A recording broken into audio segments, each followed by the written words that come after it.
Senate Judiciary Chairman Dick Durbin is asking the Department of Justice to investigate missing text messages from the Secret Service surrounding the January 6th attack. Former Homeland Security officials are also accused of deleting texts following the Capitol riot. Dr. Chris Pierson is with us for more now. He's the CEO and founder of BlackCloak.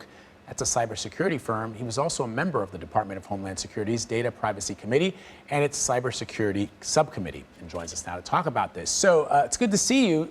In your experience, is this type of behavior normal from the Department of Homeland Security? And do any red flags stick out to you? Well, I think overall what we're seeing is this issue of shadow technology emerging, really broader issues. Number one, that persons are using within government other means to communicate that are not being saved, that are not being preserved. And number two, that the duties of preservation of things that might be related to any investigation, in this case, January 6th, but any investigation overall, that's really being much more confused. The lines are being blurred here as to what duties does the individual have, what duties do the managers and supervisors have, and what duties do the agencies have to make sure, right, that under the Federal Records Act, that those items, text messages, emails, other communications, are preserved and are not deleted. I guess kind of the question is, was this just sort of negligence, or was this deliberate? Because I think Vlad and I have talked about how surprising it is that you can't find these emails now. It seems like you can find almost anything in the cloud or something along those lines. You know, what motivation would the Secret Service have for not telling Congress early, look, there's some texts that are missing?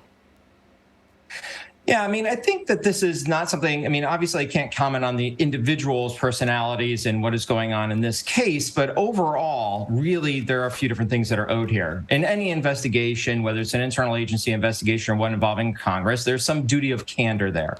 So if records do not exist, you know they don't exist, you know there are things that are problematic with those records, there's some type of duty of candor there to make sure that you're informing those agencies that are requesting the information, and that you are also, right, you have that key duty of preservation. The key bottom line here is that, especially when you're talking about digital evidence, it does not get better with time and the lack thereof. So when things happen from a technology perspective, they also too do not get better with time. Time is not the friend when you're talking about digital evidence in terms of SMS text messages or email or other types of communications.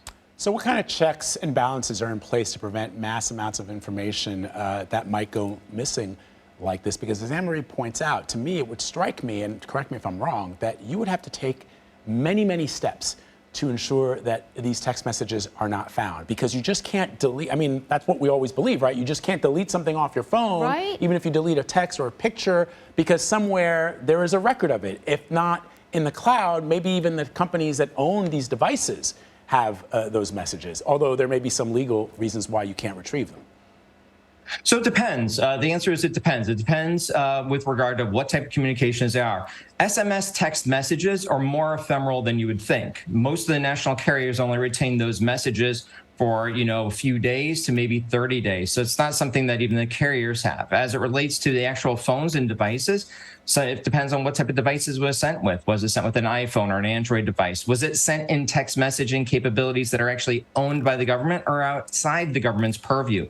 Was it sent using encrypted chat communications like Signal? So once again, depending on the technology would then illustrate and show what type of ability there is forensically to receive that information. If something was done using your .gov domain name, your .gov email, those records are more easily able to be preserved. But when you're talking about individuals that are using, once again, this is the shadow technology that is existing due to either lack of government controls on those devices, lack of government controls within those forms of communications, and or the fact that sometimes the government systems just aren't good enough, so people are using their own personal communication medium. We saw recently, right, Google just a few months ago announced that China and other nation states are looking at Gmail accounts to get communications of government officials. This same warning existed in 2011. So we know that people are using communication mediums that are not controlled by their agencies, and that's where it becomes really, really hard to control and preserve that information. Yeah, that makes a lot of sense.